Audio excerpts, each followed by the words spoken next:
tried so hard and got so far. का किस्सा है। खानगढ़ नामी गांव में एक आदमी रहता था। उसके पास एक गधी थी जिसने 2 बच्चों को जन्म दिया था। वो बिल्कुल एक जैसे थे। वो आदमी अपने गधे के चारे का बहुत ख्याल रखता था। उसके गांव में हीरा नाम का एक जागीरदार रहता था जो अपनी जमीनों पर कुत्तों की रेस लगवाया करता था, जिसमें वो बहुत बड़ा इनाम रखता था और हमेशा उसका ही कुत्ता रेस जीत जाता था, क्योंकि वो रेस से एक दिन पहले रेस में शामिल होने वाले कुत्तों को नशे की गोलियां खिला देता था, जिसकी वजह से उसका कुत्ता ही रेस जीत जाता था। मुझे यकीन नहीं आ रहा मेरा कुत्ता कैसे हार सकता है। मैंने तो इसे काजू बादाम पिस्ते खिला खिला कर रेस के लिए तैयार किया था, ऐसा कैसे हो गया? तूने देखा नहीं मेरे कुत्ते ने तुम्हारे कुत्ते को घास भी नहीं डाली। और जाओ जाओ तुम्हारा मुकाबला है भला मेरे कुत्ते के साथ, चलो अपना काम करो। वो आदमी हारी हुई रकम जागीरदार को देकर वहाँ से चला जाता है। जागीरदार वापस अपनी जमीन पर आ जाता है। जी मालिक, देखा आपने कैसा कमाल का नशा दिया था मैंने मुख्तियार के कुत्ते को, कैसे लंगड़ा लंगड़ा के कछुए की चाल चल रहा था। हाँ, मैं देख रहा था, बहुत ही कमाल का नशा दिया था तूने उसके कुत्ते को। बस इस तरह हर रेस में हमने जीतना है, हमें और कोई काम करने की जरूरत भी नहीं पड़ेगी, लाखों रुपए आएंगे। जी जी मालिक, आप ठीक कह रहे हैं, मैं तो कुत्तों को नशा देने में कोई कसर नहीं छोड़ूंगा। मालिक, मेरे पास एक कमाल का आइडिया है, क्यों न हम कुत्तों के साथ साथ गधों की रेस भी शुरू करें। कुत्तों की रेस से तो लोग बहुत डर गए हैं कि हम जीतते ही नहीं हैं। गधों की रेस में तो लोग बढ़ चढ़ के मुकाबला लगाएंगे। हाँ मीठे, मशवरा तो तेरा मुझे बहुत पसंद आया है। तू गधा खरीद कर आ, हम कुत्तों के साथ साथ गधों की रेस भी शुरू करते हैं। आखिर हमें अपने बिजनेस को बढ़ाना चाहिए। ठीक है मालिक, मैं कल ही गधा खरीद कर आता हूँ। उसी गांव में बिट्टू नाम का लड़का पटाखे बेचा करता था। आ जाओ मुझसे पटाखे खरीद कर ले जाओ। शुरली फुलझड़ी जलेबी हर तरह के पटाखे हैं मेरे पास, आ जाओ आकर ले जाओ। ओ भाई, तू क्या पागल हो गया है जो यहाँ पटाखे बेचने खड़ा हो गया है? अरे भाई, पटाखों को गली गली मोहल्ले मोहल्ले जाकर बेचेगा तो बच्चे तेरे से खरीदेंगे। यहाँ पर तो तू खड़ा होकर अपना टाइम जाया करेगा। भाई साहब, बात तो आप बिल्कुल ठीक कर रहे हो, मुझे ऐसा ही करना चाहिए। मैं कल ही के पटाखे गली गली मोहल्ले मोहल्ले जाकर बेचूंगा। बिट्टू अपने घर जाता है और अपने घर वालों को बताता है। वो उसे एक मशवरा देते हैं जो बिट्टू को बहुत पसंद आता है। हाँ अब्बू जान, आपने मशवरा तो बिल्कुल ठीक दिया है। मैं गधा खरीद लेता हूँ, उस पर गली गली मोहल्ले मोहल्ले जाकर पटाखे बेचूंगा। फिर अगला दिन होता है तो बिट्टू गधा खरीदने उसी आदमी के पास आता है और उससे गधा खरीदने का कहता है। अबे ये गधा नहीं गधी है और इसकी कीमत 35,000 रुपए है। वैसे भी ये बच्चा देने वाली गधी है, मैं इसे नहीं बेचूंगा। तुम एक काम करो, इसका बच्चा खरीद लो, मैं तुम्हें 10,000 रुपए का दे दूंगा। इसे बड़ा करो और इससे सवारी का काम लेना। अंकल, आपने बात तो बिल्कुल ठीक की है, मुझे सौदा मंजूर है, मैं ये बच्चा ही खरीद लेता हूँ। बिट्टू उससे वो बच्चा खरीद कर ले जाता है और तभी मीठा भी वहाँ आ जाता है। बच्चा देखकर उसके दिल में भी ख्याल आता है कि वो भी बच्चा ही खरीद ले। फिर मीठा भी उससे दूसरा बच्चा खरीद कर ले जाता है और जब जागीरदार के पास पहुँचता है। मीठे, तुझे गधा लाने को कहा था तो उसका बच्चा ले आया। अरे मालिक, लगता है आपको मेरी काबिलियत पर शक है। देखो मालिक, गधा 35,000 रुपए का था और ये बच्चा मुझे 10,000 रुपए का मिला है। मैं इसे बड़ा करूंगा तो इसकी कीमत 35,000 रुपए हो जाएगी और गधा रेस में हमें लाखों रुपए कमा कर देगा। बताओ फिर कैसा लगा आपको मेरा मंसूबा? अरे वाह मीठे, जवाब नहीं तेरा। दिल ही खुश कर दिया तूने मेरा। अब ये गधा मेरा नहीं, ये है तेरा। लेकिन जो पैसा ये कमा कर देगा वो नहीं होगा तेरा, वो होगा मेरा। जी जी मालिक, ऐसा ही होगा। फिर मीठा उस बच्चे की खूब खिदमत करने लग जाता है और वहाँ बिट्टू भी उस बच्चे की खूब सेवा करता है। इस तरह 1 साल गुजर जाता है और वो दोनों बच्चे बड़े हो जाते हैं। बिट्टू उस गधे पर पटाखे बेचने के लिए निकल जाता है और वहाँ जागीरदार अपने मुलाजिम को कहता है, चलो भाई, अब अपना गधा तैयार हो गया है। जाकर गांव में ऐलान कर दो कि जो कोई भी गधे की रेस में हिस्सा लेना चाहता है उसे 1 लाख रुपया इनाम मिलेगा। जागीरदार के मुलाजिम गांव में ऐलान करते हैं, सुनो सुनो गाँव वालों सुनो, जागीरदार साहब की जमीन पर गधों की रेस का मुकाबला है। जो कोई भी मुकाबला जीतेगा उसे 1 लाख रुपया इनाम मिलेगा।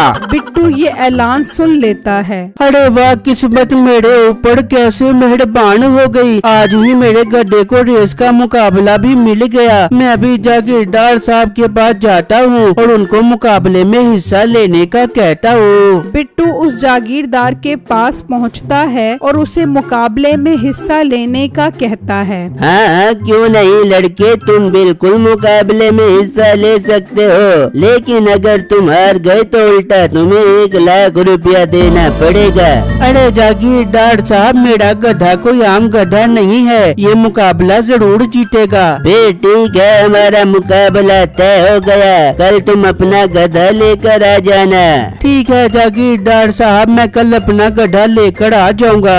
बिट्टू वहाँ से चला जाता है और जागीरदार अपने मुलाजिम को इशारा करता है कि बिट्टू का घर देख ले। वो मुलाजिम बिट्टू का घर देख लेता है और आकर जागीरदार को बता देता है। ठीक है, तुम आज रात को जाकर उसके गधे को नशे वाला चारा खिला देना ताकि कल ये मुकाबला लड़ने के काबिल ही न रहे। फिर रात होती है तो उसका मुलाजिम आता है और बिट्टू के गधे को नशे वाला चारा खिला देता है और वहाँ से चला जाता है। फिर जब अगला दिन निकलता है तो बिट्टू अपने गधे पर बैठकर मुकाबले की जगह पर पहुँच जाता है। मीठा और बिट्टू दोनों के गधों का मुकाबला शुरू हो जाता है। मीठे का गधा बिट्टू के गधे से रेस में काफी आगे रहता है और देखते ही देखते मीठे का गधा रेस जीत जाता है। बिट्टू का मुंह खुले का खुला ही रह जाता है। उसे समझ नहीं आ रही होती कि उसके गधे को क्या हो गया और वो 1 लाख रुपए कहाँ से देगा।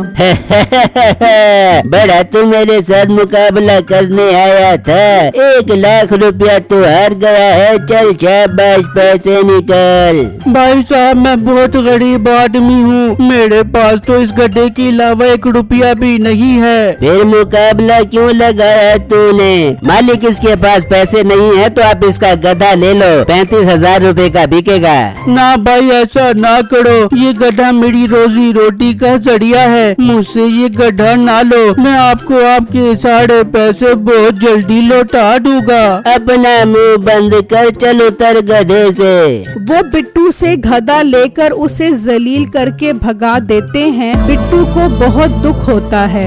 आखिर मेरे गड्ढे के साथ इन्होंने कोई गलत हरकत की है, वरना मेरा गड्ढा तो बहुत तेज था। मैं हिम्मत नहीं हारूंगा और इनसे बदला जरूर लूंगा। बिट्टू उसी गधे वाले के पास पहुंचता है और उसे अपने साथ हुई सारी बात बताता है। ये तो नामुमकिन है, जो बच्चा मैंने तुम्हें बेचा था वो बहुत तेज था, उन्होंने तुम्हारे साथ कोई चाल चली है। हाँ अंकल, अब मैंने उनसे बदला लेना है। आप मुझे 1 दिन के लिए अपनी गड्डी दे दो, मैं उनसे मुकाबला लड़ूंगा। तुम पागल तो नहीं हो गए? तुम तो मेरी गड्डी भी हार जाओगे। नहीं नहीं, मैं ऐसा नहीं करता। अंकल, मैं आपकी गड्डी नहीं हारूंगा, मैं वादा करता हूँ अगर मैं हार भी गया तो मैं सारी जिंदगी आपकी गुलामी करूँगा और अगर जीत गया तो पैसे आपको भी दूंगा। वो आदमी थोड़ा सोचने के बाद उसकी बात मान लेता है। ठीक है लड़के, तुम ये गधी जागीरदार के पास ले जाओ और उससे मेरे मुकाबले की बात करो और आज रात हम तुम्हारे घर पर इस गद्दी पर नजर रखेंगे ताकि कोई इसे नुकसान न पहुंचाए। चलो अब जागीरदार के पास चलते हैं। वो दोनों जागीरदार के पास पहुंचते हैं। और लड़के तो फिर आ गया गद्दी लेकर। जी जागीरदार साहब, मैं कल आपसे दोबारा मुकाबला लगाना चाहता हूँ। तेरे पास पैसे तो है नहीं, तो मुकाबला कैसे लगाएगा? पैसों की फिक्र मत करो, पैसे मैं दूंगा, लेकिन मुकाबला 5 लाख रुपए का होगा। अगर हम हारे तो हम तुम्हें 5 लाख और ये गद्दी दे देंगे, और अगर तुम हारे तो तुम हमें 5 लाख और जो इस लड़के से गधा लिया था वो हमें दे दोगे। मंजूर है, मुझे मंजूर है। तो बस ठीक है, हम कल मुकाबले के लिए आते हैं। फिर वो दोनों वहाँ से चले जाते हैं और जागीरदार बहुत खुश होता है। मुलाजिम आज रात को जा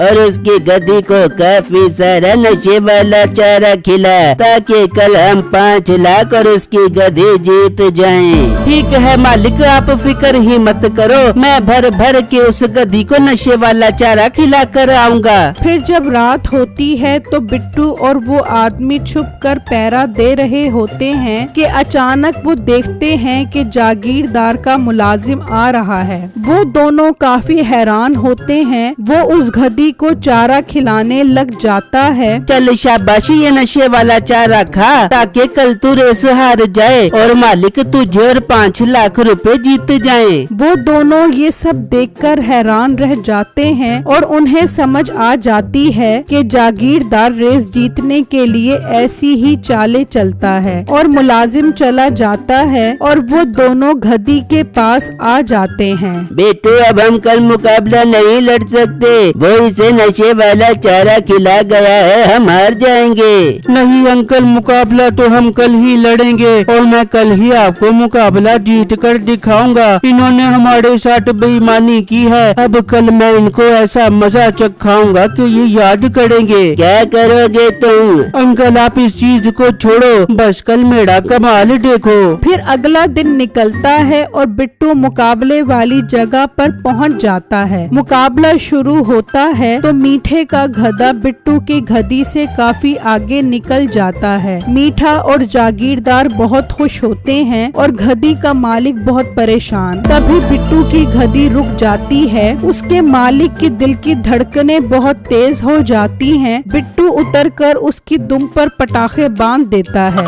और उन्हें आग लगा देता है। अब तक तो मीठे का गधा काफी आगे निकल चुका था। बिट्टू गधी पर बैठ जाता है और जैसे ही पटाखे बजते हैं गधी डरकर ऐसी स्पीड लगाती है कि मीठे के गधे को भी पीछे छोड़ देती है। ये सब देखकर जागीरदार का मुंह उतर जाता है। बिट्टू की गधी जीत जाती है। लाओ लाओ 5 लाख रुपए दो, हम जीत गए और हमारा गधा भी वापस करो।